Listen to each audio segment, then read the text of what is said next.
Hello and welcome to another edition of Paranormal Activity and Mysterious Stories. I got a lot to show in this video, so I want to get right into it actually. The first video is this strange object here, which was taken at the bottom of the ocean on the east side of Africa. It's very strange, so interesting to look at. Another one is a UFO that was captured in Venezuela from Reddit. And another Reddit one is 3 strange lights in the night sky. Not the best video, but you know, it's still interesting. It is what it is. I'll show it anyways.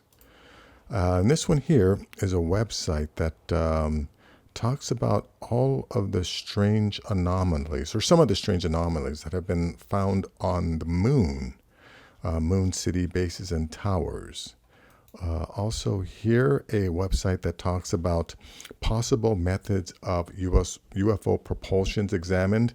And you know, when I came across this one, I thought I might include it because it may answer the question of why the UFOs that we see, you know, light up, you know, are bright. And some people think that that's, you know, that, or they claim that because they light up and, you know, we shouldn't be able to see them light up, that, you know, that's the reason why they're hoaxes, whatever. And then last is these Ica stones. These were stones that were discovered in South America, and many of the academics think that they're hoax. But the guy who found them, you know, claims that they're genuine. And, you know, as you can see in this one, it depicts a dinosaur, what looks like a creature that looks like a dinosaur, like a brontosaurus, I guess it would be, eating a man. So, you know, and supposedly the dinosaurs died off 65 million years ago. And, you know, if some artist was able to draw dinosaurs with men, I think we have to reevaluate the timelines of the Earth's progression. But anyways, let's go to the first one here.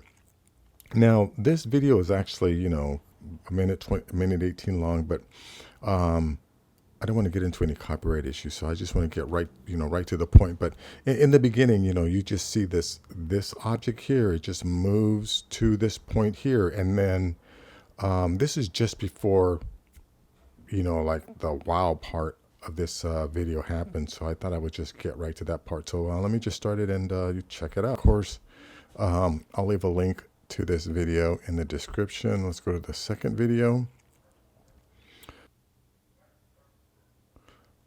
Okay, so now on this video here, you're going to see this, at the end, you're going to see this object like starting to dim. And it's because it's moving away from the camera at such a high speed. So check this out here.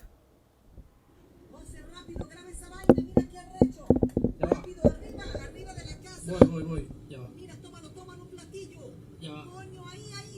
Ahí está parado. No huevo, nada, mira esa mierda. Coño, pero mira, justo en el momento en que nos vinimos. Mira. No se mueve. No, que eso dura así parado. No te digo que nosotros fuimos, así fue como el que nosotros vimos. Qué arrecho. Eso no van a creer ese cuento, te lo juro que cuando lo digamos lo grabaste. Si no lo grabaste, grabar. Se está yendo, mira, se está yendo. Se fue. Se está yendo. Se está yendo.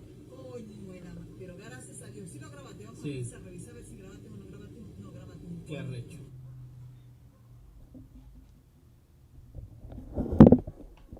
Oh, so did you see how it just disappeared? Let's watch it again one more time.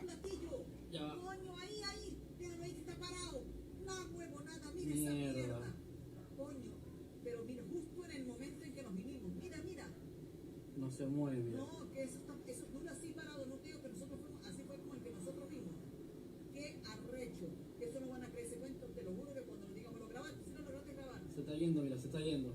There, it's starting to, yeah, see? As it gets dimmer, it's because it's moving away. Let's see, here's another one here. Go full screen again. Go back to the beginning.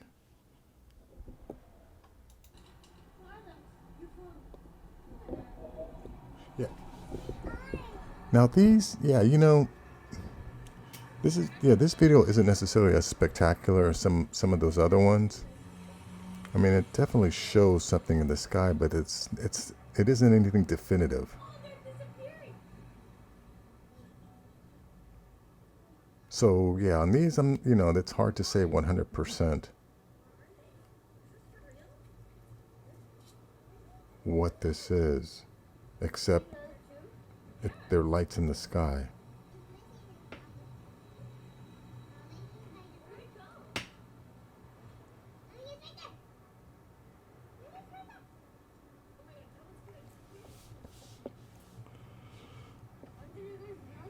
But like I've said in my other videos, these objects, these UFOs, I know one thing. I'm going to keep making these videos. I've made these videos. I've been making these videos for a long time, and I'm not the only person making these videos, and I'm also not the first person who's made these videos. There are a lot of people out there who make videos like this because people are seeing these things all the time. And like my video about UFOs in ancient history, people going back to 200 BC were seeing these things. And I do not believe it's because they're visiting. I believe it's because they're our neighbors, that we share the planet with them. And like here, in this one here, this is Moon City bases and towers. Of course, they're going to have, if they have the ability, or anti-gravity craft, the ability to travel to other planets, other galaxies, yeah, I think that, they would have, and again, who knows how long some of these objects have been up there. But let me read what it says here. While stationed at Langley Air Force Base, the NASA facility used Air Force intelligence technical repair personnel who saw various structures on the moon in the Apollo photography while they were repairing NASA photographic equipment. This discovery was an open secret in Tactical Air Command's intelligence headquarters, and told to me. My friend, Dr. Comet, was able to obtain some of the interesting photos. Dr. Bruce Cornett writes, the average person will be surprised to learn that there are huge structures on the moon that appear to be quite old. The photographs certainly suggest an ancient advanced civilization and an attempt by NASA to keep it secret by blacking out various photographs. And here, the lunar orbiter photograph and the 3 sequential photographs, and tells you the file numbers taken from the Apollo spacecraft, all show the tower and shard in the southwestern area of Sirius Medi from different angles and different perspectives. The Surveyor 6 photograph shows anomalous geometric structures above the ground, like those associated with the tower, extending to the north of the tower for about 100 miles. The censored Apollo 10 photograph near Euclid crater shows anomalous geometric structures extending on the ground for tens of miles over an area the size of Los Angeles. Here's the shard. The shard is an obvious structure which rises above the moon's surface by more than a mile. Its overall irregular spindly shape, containing a regular geometric pattern with constricted nodes and swollen internodes, if natural, has got to be a wonder of the universe. No known natural process can explain such a structure. Computer enhancement with about 190 feet, 60-meter resolution shows an irregular outline with more reflective and less reflective surfaces. The amount of sunlight reflecting from parts of the shard indicate a composition inconsistent with that of most natural substances. Only crystal facets and glass can reflect that much light. Polished metallic surfaces are unnatural. Single crystals the size of city blocks are currently unknown. I concur with Hoagland that the shard may be a highly eroded remnant of some sort of artificial structure made of glass-like material. Other larger structures and their reflectivity in the area support this theory. Here's another view of the shard. But you know what? I don't want to read this whole thing. I will, of course, leave a link in the description. So if you want to check out more about this, check out the link. Let's go to the next one here. Now this one, possible methods of UFO propulsion examined. You know, like I said in the beginning, I came across this and I thought it'd be interesting to add because I've heard a lot of comments, that people make to try and disprove UFO sightings, by saying, oh, if they're UFOs, they're not going to fly around in these big giant lights, big giant headlights coming at you. And, I believe that it may not necessarily be something that they can control, but the illumination is just a byproduct of, whatever their propulsion or anti-gravity systems may be. So let me read here real quick what this says in the first paragraph. This UFO was photographed by James Lucy, 17, on the 8th of August, 1965 at around 11:30 p.m. In the skies over Beaver County, Pennsylvania. James had gone out with his older brother, John, 23, to the outskirts of Beaver Falls to get away from the city lights to photograph a full moon, when they chanced upon this unusual object that appeared to be taking off. According to the cosmic ray, the glow surrounding the UFO is a clear demonstration of the Searle effect, where the atoms in atmospheric molecules are being ionized by the energized power coils of an interplanetary scout craft. Application of John R. Searle's theory. Yeah, I don't want to get into reading all of that here. But like I said, of course, I will leave a link in the description. But yeah, for, people who are or who do wonder about the illumination, I think this website here, it explains it, or explains one of the reasons. I'm sure not all the crafts are using just this one type of propulsion. From my understanding, there's a multitude of different methods that these crafts use. Oh yeah, okay, so here's the last one. This is an Ica stone. This was some stones that were found in South America, but they showed, depictions of dinosaurs. Here's this one here. Here's a Triceratops. I think this is a Brontosaurus. And here's another Brontosaurus. What is it? This one with the scales on top. I don't remember. Look at this one here. This is, here, now this, okay, I just realized something. Here you got a guy.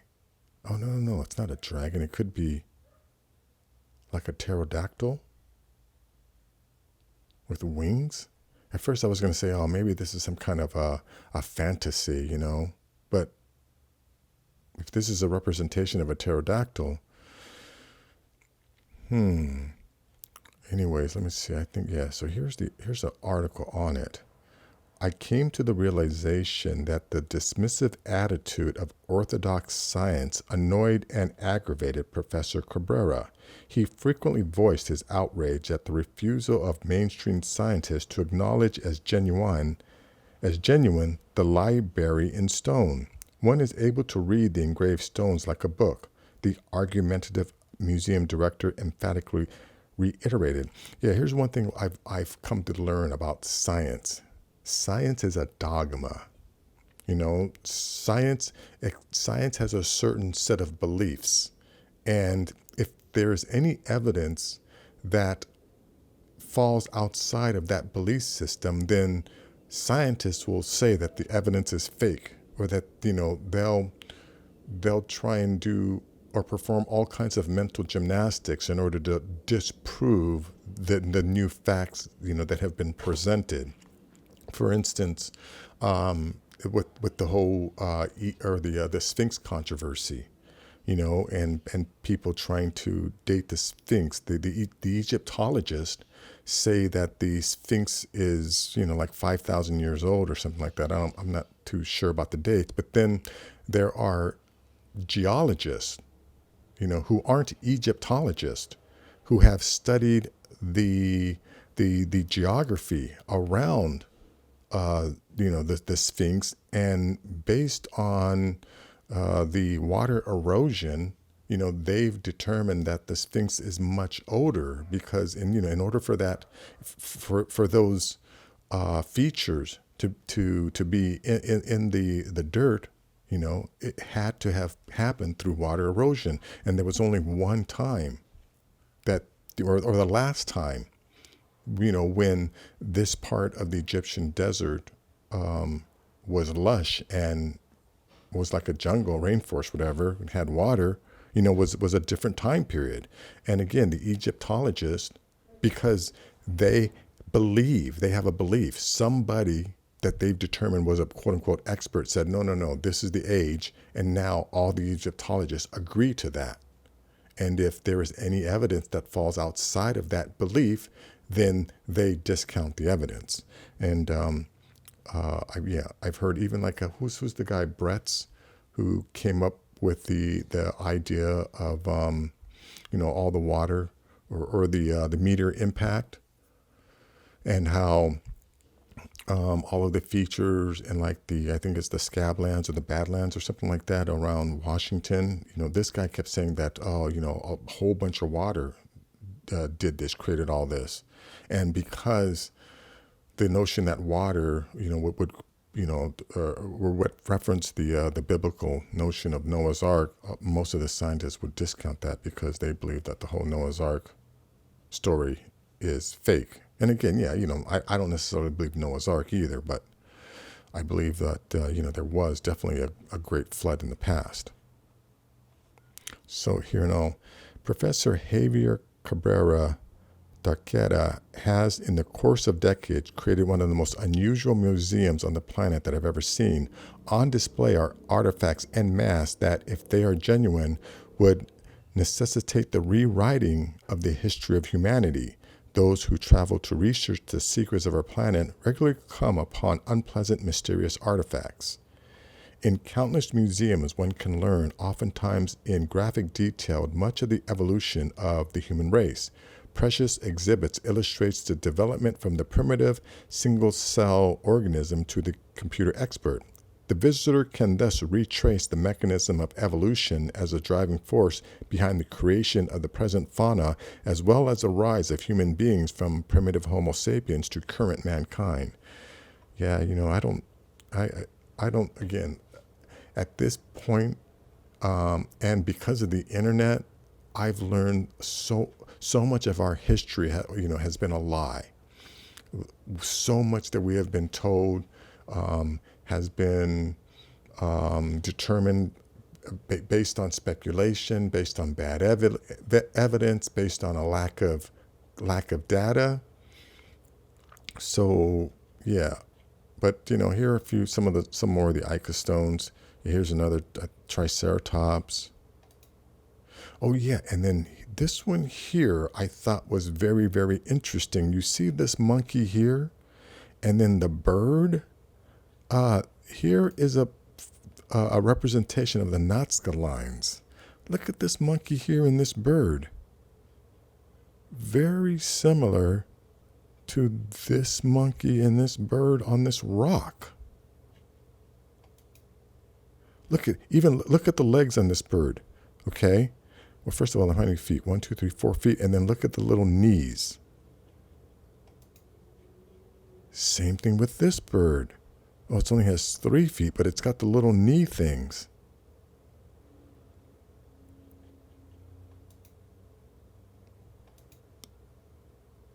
And I wonder if this leaf here, or this tree-like image here, is this a representation of that?